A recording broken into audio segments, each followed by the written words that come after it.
আসসালামু আলাইকুম ওয়া রাহমাতুল্লাহি ওয়া বারাকাতুহু নাহমাদুহু ওয়া নুসাল্লি আলা রাসূলিহিল কারীম আম্মা বাদ। ভাই বন্ধু সকল, আজকে এক গুরুত্বপূর্ণ ভিডিও নিয়ে আপনাদের সম্মুখে কথা বলতেছি। এই গুরুত্বপূর্ণ ভিডিও হল নামাজ সম্পর্কে। ৫ ওয়াক্ত নামাজের কি ফজিলত আর ৫ ওয়াক্ত নামাজের কি উপকার, এগুলো সম্পর্কে আমি ছোট্ট করেই একটা আলোচনা এই ভিডিওর মাধ্যমত তুলে ধরছি। আল্লাহ রসুল সাল্লাল্লাহু সাল্লাম, তিনি আল্লাহর পয়গম্বর ছিলেন, বিশিষ্ট সম্মানী ব্যক্তি। এরকম সম্মানী পয়গম্বর আল্লাহ তাআলা পৃথিবীতে আনেন নাই। ওনাকে পৃথিবীর পয়গম্বরের উপর আল্লাহ ১ নম্বরে স্থান দিয়েছেন। সমস্ত নবীরা আল্লাহর সঙ্গে ওহীর মাধ্যমত কথা বলতেন। সমস্ত পয়গম্বরদেরকে আল্লাহ তাআলা হযরতে জিবরিল ফেরেশতা, উনি এসে আপনাকে বলছিলেন, সব ওহী আনি পৌঁছাই দিয়েছিলেন। তো এখন একজন শুধু পয়গম্বর, যিনি নাকি আল্লাহর সঙ্গে সরাসরি কথা বলছেন, তিনি হচ্ছে মুসা আলাইহিস সালাম। আর মুহাম্মদ রাসূলুল্লাহ সাল্লাল্লাহু আলাইহি সাল্লাম, ওনাকে কুল কায়নাতের নবী বলা হয়। এই জন্য উনি নবী পয়গম্বরদের সর্দার। তো আমি বলতে চেয়েছিলাম, আল্লাহ তাবারক তাআলা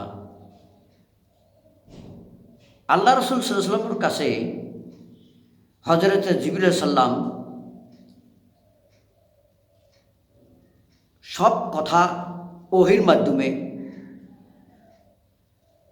প্রকাশ করছিলেন। আল্লাহ তাআলা কথা সবগুলো হুকুম আহকাম যত কিছু আছে সব আল্লাহ তাআলা জিবরিলের মাধ্যমে পৌঁছাইছিলেন।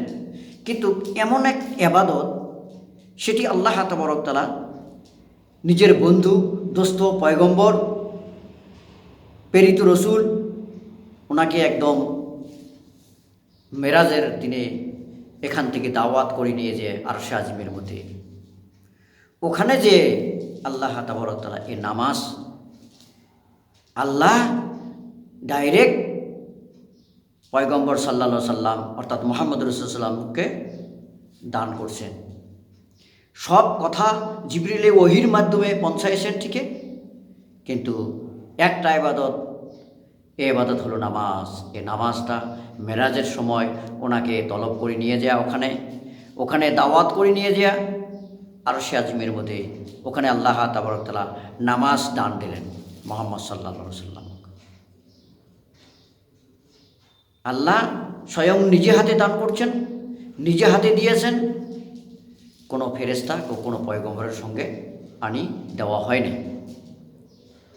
ভাই মহতরম দোস্ত বুজুর্গ, আমি বলতে চেয়েছিলাম যে নামাজ এরকম এক নেয়ামত, একটা 5টা উপকারের কথা আমি থুলমূলভাবে বলি। উপকার তো বহুত আছে, হিসাব ছাড়া সেটা বর্ণনা করি শেষ করা যাবে না। তবে 5টা কথা বলি। 5 ওয়াক্ত নামাজ আল্লাহ তাআলা ফরজ করেছে। 5টা গুণ আছে। যিনি ফজরের নামাজ কায়েম করলেন, অর্থাৎ টাইমত আজান পড়ার সঙ্গে সঙ্গে মসজিদে হাজির হলেন, নামাজের সিজদা পড়লেন, আল্লাহকে সিজদা করলেন, আল্লাহর সঙ্গে কথা বললেন। আল্লাহ তাআলা বলছেন যে আমার ওই বান্দার চেহারা আমি সৌন্দর্য বাড়িয়ে দেব। সুবহানাল্লাহ। আমি আমার ফরজ নামাজ আদায় করা, আমার ফজরের ওয়াক্ত ফরজ নামাজ আদায় করলো আমার বান্দা, আমি তার এক নিয়ামত দান করলাম। সে নিয়ামত হচ্ছে দেহর সৌন্দর্য চেহারার সৌন্দর্য বৃদ্ধি করে দিলাম। সুবহানাল্লাহ।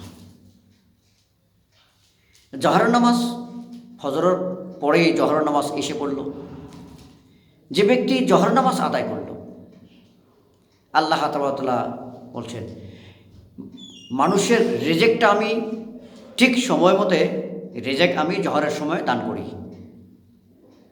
জহর নামাজ আদায় করার সঙ্গে সঙ্গে আল্লাহ তাআলা ওই ব্যক্তির রেজেকের ভাণ্ডার খুলে দেন। রেজেকের কোনো ধরনের কমি হবে না, অভাব অনাটন কিছু আসবে না। আসরের নামাজ, আসরের নামাজ পড়ার সঙ্গে সঙ্গে আল্লাহ তাআলা এই ব্যক্তি আসরের নামাজ পড়ার সঙ্গে সঙ্গে আল্লাহ তাআলা তার দেহর বল শক্তি কোনো দিন কমবে না। দেহর শরীরের বল শক্তি কোনো সময় কমবে না। আল্লাহ তাআলা তার শরীরে একদম বৃদ্ধ বয়স পর্যন্ত জোর শক্তি দিবেন, যাতে অসুবিধা বোধ করা হয় না।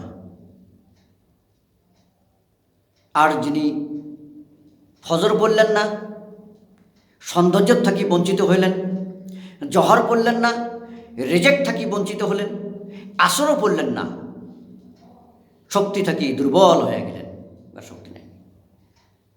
এসে পড়ল মাগরিব।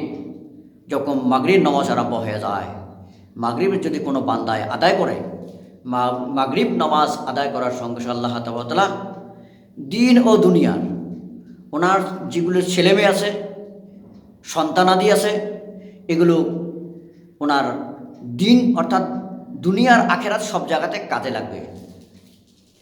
যে ব্যক্তি মাগরিবের নামাজ ছেড়ে দিল, সন্তান তার দিন ও দুনিয়া কোনোখানে কাজে আসবে না। আখেরাতে তো কাজে আসবে না, দুনিয়া তো কাজে আসবে না। আল্লাহ তাআলা যদি মাগরিবের নামাজ আদায় ঠিক সময় মতো আদায় করতে দেয়, তাহলে সন্তানাদি ওনার দুনিয়া তো কামে আসবে এবং মৃত্যুর পরেও কামে আসবে। তৃতীয় নম্বর কথা এটা আসলো ঈশা নামাজ। ঈশা নামাজ পড়ার সঙ্গে সঙ্গে আল্লাহ তাআলা আদায় করা ব্যক্তি রাত্রে ঘুমটা খুব পরিপূর্ণভাবে হবে। আর উনি যদি নিয়াত করে যে আমি তাহাজ্জুদ পড়ব, আল্লাহ তাহাজ্জুদের সময় ওনাকে ফজরের বহুত আগে জাগ্রত করে দিবেন। আর শরীরটি ঘুমে সুস্থ থাকবেন। তো ঘুম ভালো হওয়ার জন্য ঈশার নামাজ জরুরি। যিনি ঈশার নামাজ কাজা পড়ল না, উনি বিছানায় শুবে শিখে ঘুম আসবে, ওই শান্তিময় ঘুম যেটা সেটা আসবে না। খুব টেনশনযুক্ত নিয়ে ঘুমাতে হবে, ঘুম আসবে টেনশনযুক্ত ঘুম। শান্তিময় ঘুম যদি পারতে চান, তাহলে ঈশার নামাজ ঠিক সময় মতে আদায় করুন। খানা দানা করে বিছানায় শুয়ে যান, আল্লাহুম্মা বিইসমিকা আমুতু ওয়া আহিয়া বলে বিছানায় শুয়ে যান। আল্লাহ তাআলা সুন্দর নিদ্রা দান করবেন, আর অসুস্থতা, ক্লান্ত শরীর সুস্থতা হয়ে যাবেন। আল্লাহ আমাকে এই 5 ওয়াক্ত নামাজের এই ছোট্ট আমল করার তৌফিক দান করুক। আল্লাহ তৌফিক দান করুক। আমিন।